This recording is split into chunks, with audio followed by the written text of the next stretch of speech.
So, in the last lecture we were discussing an electrokinetic flow. Okay. I had first defined for you what is the Debye length for charge segregation at the wall of a channel which is charged. Okay. So, in that particular example I had a channel bound by two surfaces which had positive charges on them. Okay. Both surfaces had a positive charge on them, okay, and the channel was filled with a solution, okay, which contains ions in general. And when a solution contains ions, the solution itself is neutral. So, it contains equal number of positive and negative ions. Okay. The solution contains equal number of positive and negative ions.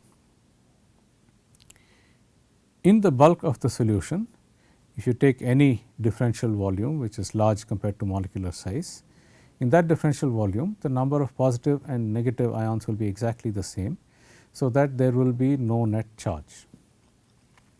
However, if that solution is placed in a surface in a channel whose surfaces, whose walls are charged, then the negative and if the charge is positive, then the negative ions from the solution will have a tendency to go towards the positive surface.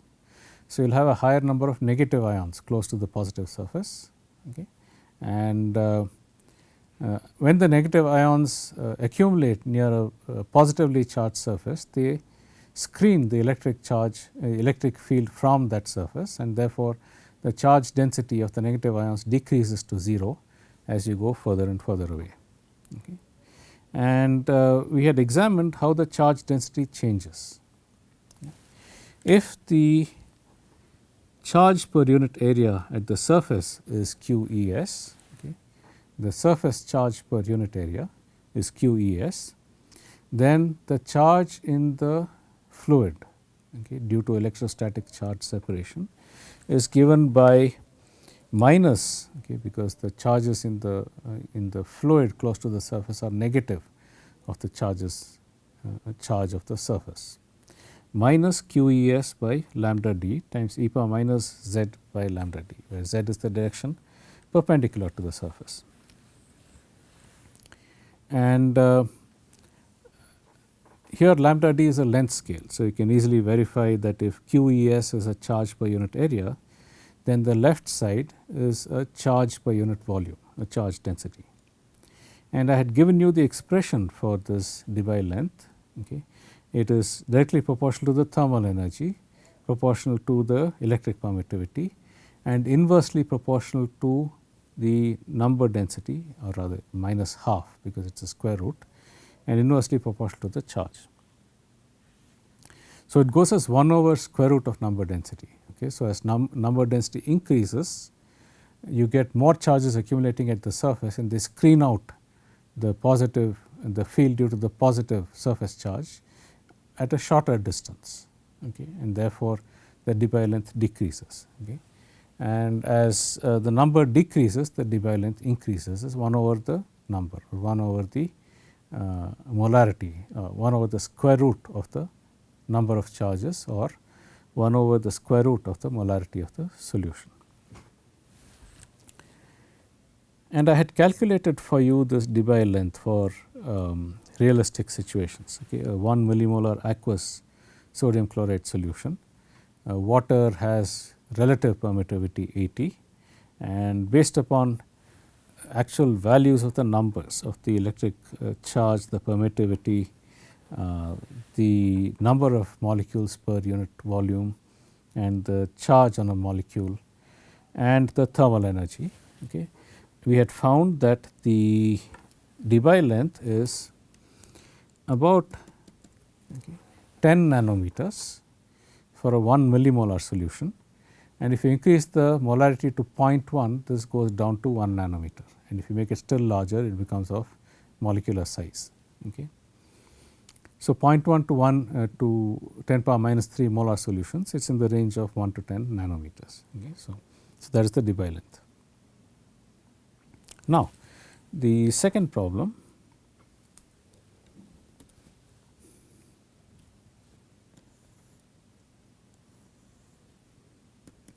a channel with surface charge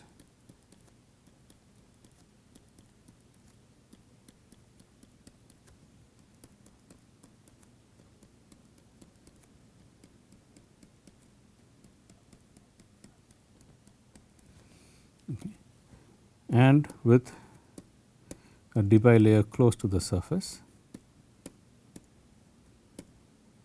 where you have a preferential accumulation of negative ions.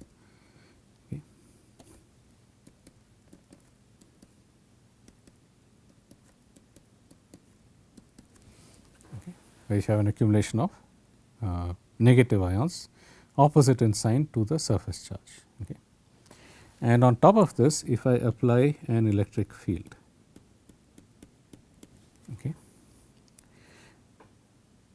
the charge close to the surface, whether it is positive or negative, the concentration decreases close to the surface over a length that is comparable to the Debye thickness. It decreases over a length that is comparable to the Debye thickness. It decreases over length that is comparable to the Debye thickness. And if I expand this out here, you can see that if I plot the charge density, or let me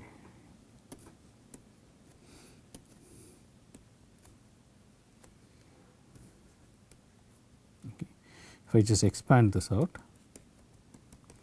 I get something that decreases exponentially away from the surface.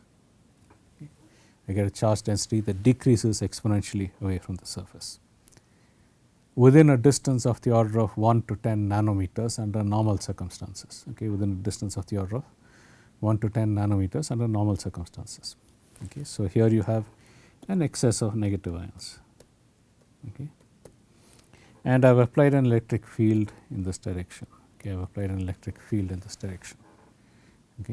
That is going to exert a force on the ions. The force on a charge q due to an electric field, the force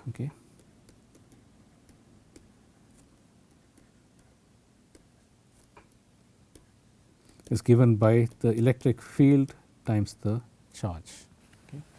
Note that the electric field has dimensions of voltage per distance. It is basically the change in potential divided by the distance.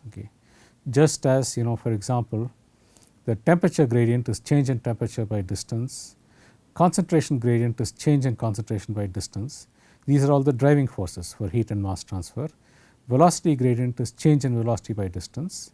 Similarly, the electric field is the change in potential divided by the distance.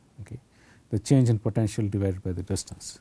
Recall that the electric potential is determined from the relation, the voltage for example is determined from the relation that voltage times current is equal to power. So therefore, the dimension of voltage is equal to the dimension of power by the dimension of current, which is A. The dimension of voltage is the dimension of power divided by the dimension of current. And the dimension of power is m L square t power minus 3. M L square t power minus 3 is the dimension of power, energy per unit time.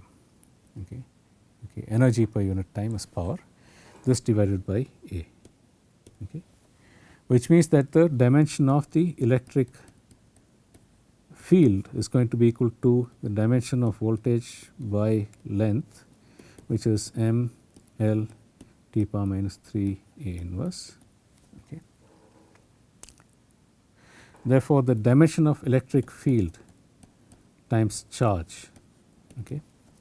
Charge has dimension current times time. So, it is A times T. So, this is equal to m L t power minus 3 A inverse into A into T. It is equal to m L t power minus 2. The same dimension as the dimension of force. So, the force on a charge is the charge into the potential, voltage decrease per unit distance in the x direction. just showing you the dimensional consistency here.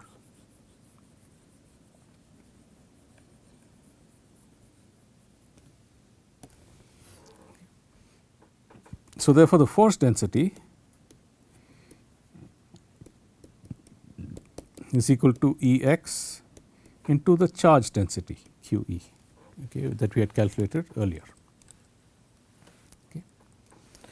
The charge density Q e, right, is equal to the surface charge density per unit area divided by lambda d e power minus z by lambda d, as you recall, with a negative sign, okay, because if the surface charge density is positive, there is a greater density of negative ions close to the surface.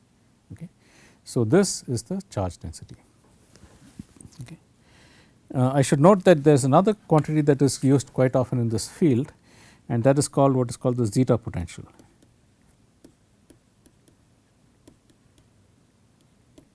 Okay.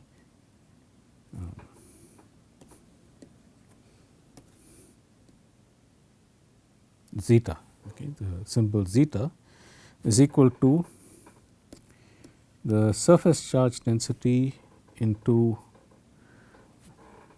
lambda d by epsilon. Okay, the surface charge density into lambda d by epsilon is what is called the zeta potential. Okay.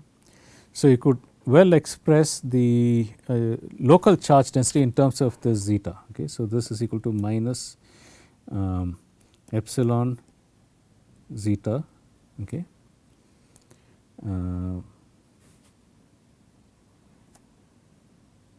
q is epsilon zeta by lambda d square e power minus z by lambda d. Okay. So, you could express this in terms of the zeta potential as well. Okay. I should note that this what the description that I have given is rather simplistic. Okay. For example, I have just described the Debye length as the distance from the surface itself. Okay. That is not strictly speaking true. Okay. When you go very close to a surface, a positively charged surface for example, there will also be adsorbed ions on the surface, okay, because the attraction close to the surface is strong enough that the ions get adsorbed on the surface and they are immobile. Okay. And then there is that is what is called the stern layer, and away from the surface there is what is called a diffuse layer, okay, where the ions can flow. Okay. And between these two is what is called a slip plane, okay, the plane at which there is a transition from adsorbed charges to flowing charges or diffusing charges, and it is at this slip plane that the Debye layer is that the zeta potential is measured. Okay. Here I have not gone through the details of that microstructure. I have merely assumed that you have a charged surface and everything away from the surface is mobile. Okay. And that is an approximation, okay, that I have used over here. Okay. Okay. So, this is the force density. Okay. This is the force density. A steady state Navier-Stokes equation, okay, mu d square Vx by dz square plus Fx is equal to 0.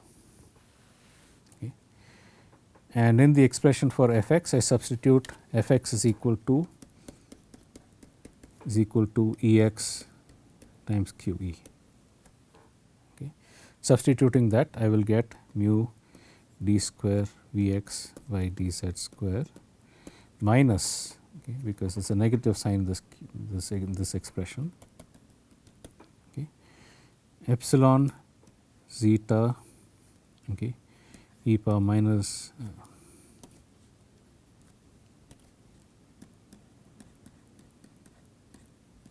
okay, divided by lambda d square. This is equal to 0.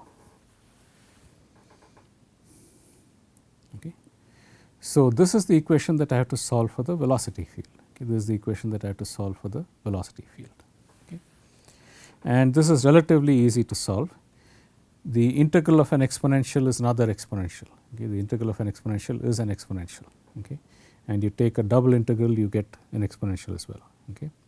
So, if I integrate this twice with respect to lambda d, okay, I will get V x is equal to, I am sorry, there should be an E x here. Okay. Kindly note that mistake, I have missed out the E x in the expression for the force. Okay. So, I will get this is equal to E x epsilon zeta, okay, e power minus z by lambda d. Okay, by mu. Okay. So, I just take the inhomogeneous term to the right hand side, integrate 2 times with respect to z, okay, integrate 2 times with respect to z, and this is what I will get for V x, okay, plus a const plus a times z plus b. Okay. If I integrate it from the surface, assuming z is equal to 0 is at this surface. Okay. Okay, assuming that z is equal to 0 at this surface. Okay. How do we determine the constants a and b? Okay.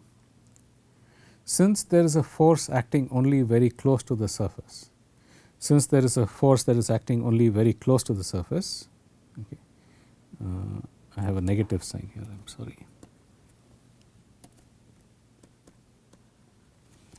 Okay, since there is a force that is acting only very close to the surface, therefore, the velocity cannot increase linearly far away from the surface. Okay.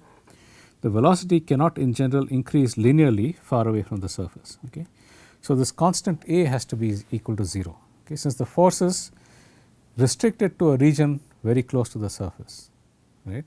Since the force is restricted to a region that is very close to the surface, right, you require that at the surface itself there is the no slip condition. V x is equal to 0 at z is equal to 0, that is the no slip condition, and the second condition is that V x is finite, okay, as z by lambda d becomes large. Okay. As I said, the channel height is much larger than the Debye layer thickness. Okay. The channel height is much larger than the Debye layer thickness, and the force that is exerted on the fluid is acting only within a thin region close to the surface of thickness the Debye layer thickness. Okay. And therefore, if you have a linearly increasing velocity, it will go to infinity for z by lambda d going to infinity. Okay. So, because it cannot increase linearly, this term has to be equal to 0. Okay. This linear increase has to be 0, because the increase in the velocity is confined to a thin region close to the surface. Okay. So, it cannot go on increasing linearly away from the surface, and therefore, this linear term has to be 0, and the constant b is determined from the condition that the velocity is 0 at z is equal to 0. Okay. This implies that a is equal to 0, and this implies that b is equal to E x epsilon zeta by mu. From this you get the velocity profile. This is equal to V s times 1 minus e power minus z by lambda d, where V s, it is called the slip velocity, is E x epsilon zeta by mu. Okay. So, that is the expression for V s, and it has to have a, yeah. Okay. So, this is the slip velocity at the surface. Okay. And I think I have made a mistake here. This should be a positive sign, and therefore, the slip velocity should have a negative sign in it. Okay. Because in this equation I have a negative sign, I take it to the right and integrate it 2 times, I get a positive sign, okay, because I get mu d square V x by d z square is equal to plus E x epsilon zeta by lambda d square, and I integrate it 2 times, I get when I integrate it, each time it gets multiplied by lambda. Okay. Integral of an exponential of minus z by lambda d is just lambda d by z. Okay. So, this is the velocity field. So, what is the physical picture? Okay. So, I had started off saying that this debye layer is confined to a thin region close to the surface. Okay. And there is a force that is exerted only in this layer. Okay. There is a force that is exerted only in this layer, and when the force is exerted in this layer,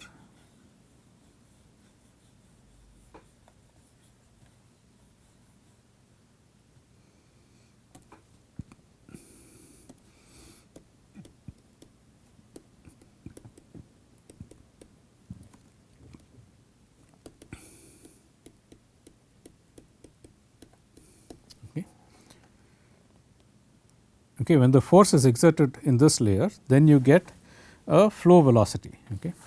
When the force is exerted in this layer, you get a flow velocity.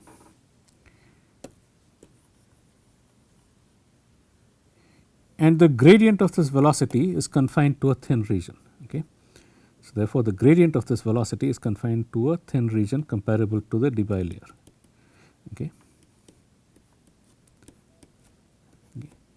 Away from this debye layer, the velocity goes to a constant, the gradient is equal to 0, and therefore, this equation is satisfied when the force is equal to 0 far from the surface. Okay. Within the surface, you have a gradient in the velocity which is due to the force exerted. Okay. Within this debye layer, over a thickness comparable to the debye layer thickness, which is much smaller than the channel width. Okay. So, if you look at the velocity profile over the entire channel width, okay, there is this very thin region close to the surface where the velocity is increasing, and then in most of the channel the velocity is more or less a constant. Okay. Only within about 1 to 10 nanometers from the surface there is a sharp increase in velocity. If you look at it over the length scale of the channel, okay, there is a sharp increase in velocity, and within the bulk of the channel the velocity is a constant. This constant velocity is what is called the slip velocity, and that is because when you look at it over a length scale comparable to the channel width, it looks like the fluid is slipping at the walls. Okay. There is a very sharp increase very close to the surface. The length scale for that is only of the order of 1 to 10 nanometers. Okay. So, this is the velocity profile that you get. Okay. So, this calculation I had done for the bottom surface, it is symmetric on the other side. Okay. If the charge density is the same, you get an exactly the same slip velocity on the other side as well, okay, of this channel. Okay. So, this is the flow that is driven by electrostatic charges. Okay. This is the flow that is driven by electrostatic charges due to the presence of a slip velocity, due to the presence of a debye layer close to the surface where you have preferential concentration of one type of ions opposite in charge to the surface charge, and if you apply an electric field along the channel, those ions are dragged along. Okay. Either in the plus direction if they are if the potential is decreasing, or of minus direction if the potential is increasing downstream. Okay. Increasing potential will be positive Ex, decreasing potential will be negative Ex. Okay. Because these ions close to the surface are dragged along, there is a velocity gradient close to the surface, and then that velocity close to the surface increases, and that increase stops when you go outside the debye layer, because outside of the debye layer there is no charge separation, it is neutral on average. Okay. The net charge is neutral, and therefore, an electric field will not exert a force outside of that debye layer. Okay. The velocity goes to a constant outside of that debye layer. Okay.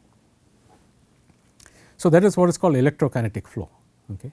And that is because it is driven by a force due to charges, due to the action of an electric field on charges in a fluid. And it turns out that you require a fairly large electric field in order to drive flows of even relatively small velocity. Okay. So, let us take an example. Okay. If I had a fluid of water of viscosity 10 power minus 3 kg per meter per second, okay, and a zeta potential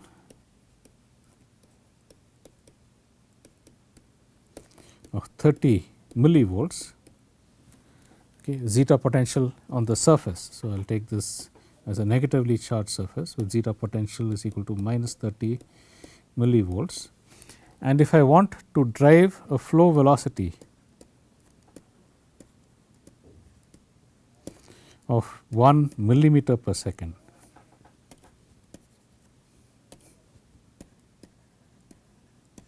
okay. Note that the surface the slip velocity does not depend upon the dimension of the channel, okay. It does not even depend upon the Debye layer thickness. It depends only upon the zeta potential and the electric field, okay. It depends only on the electric field and the zeta potential, right. So, the total flow rate will just be equal to this slip velocity times the channel height, okay. So, in this case the flow rate increases proportional to the channel height, okay.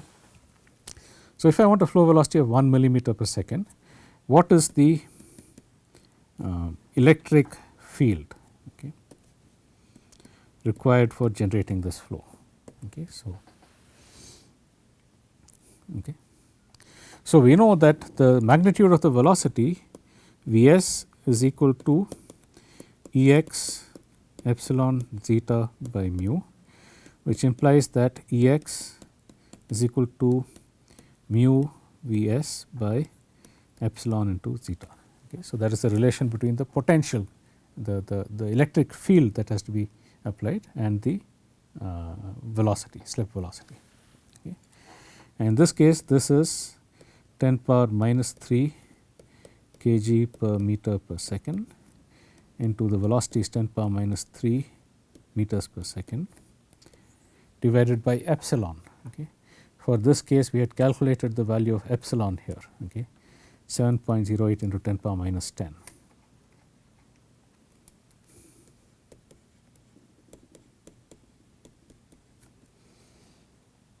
Okay. Kg inverse meter per minus 3 second power 4 a square, that is epsilon the denominator, okay, times the zeta potential, okay, that is 30 into 10 power minus 3 volts, okay. 1 volt is equal to power by current, okay, kg meter square second power minus 3 by amperes, okay. And if you do that, you can verify that what you will get is has dimensions of electric field, okay. And this, okay, turns out to be 47 into 10 power 3 volts per meter, okay. Okay, 47 into 10 power 3 volts per meter.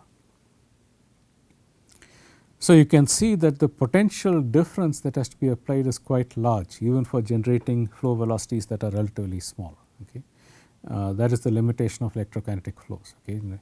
Under normal circumstances, for normal values of the zeta potential or surface charge density, you need to apply relatively large potential drops in order to drive fluid flows of reasonable velocity, okay. So, that is an example of a body force which is not gravity, okay. So, this example I gave you in order to show you how you can generate flows by body forces which are different from, let us say, gravity or centrifugal forces and so on.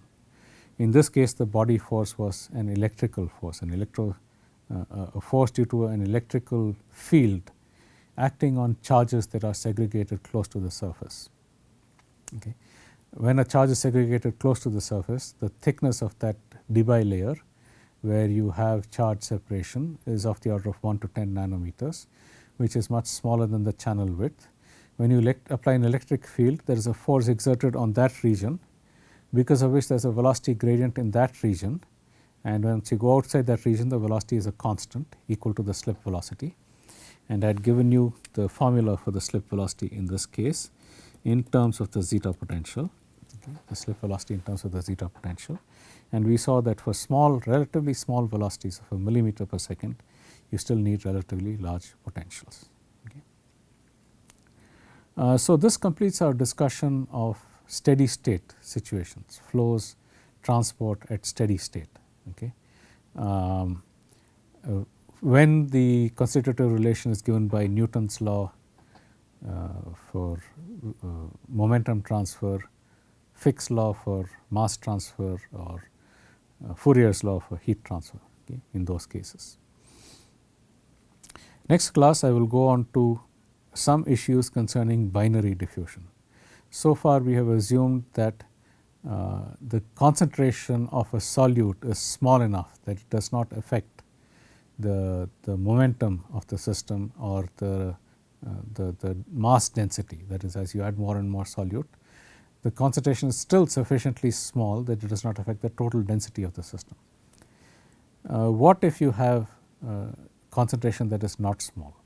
In that case, how do the relations between the flux and the gradients, how are they formulated? For a binary mixture, we will examine that in the next lecture. I will see you then.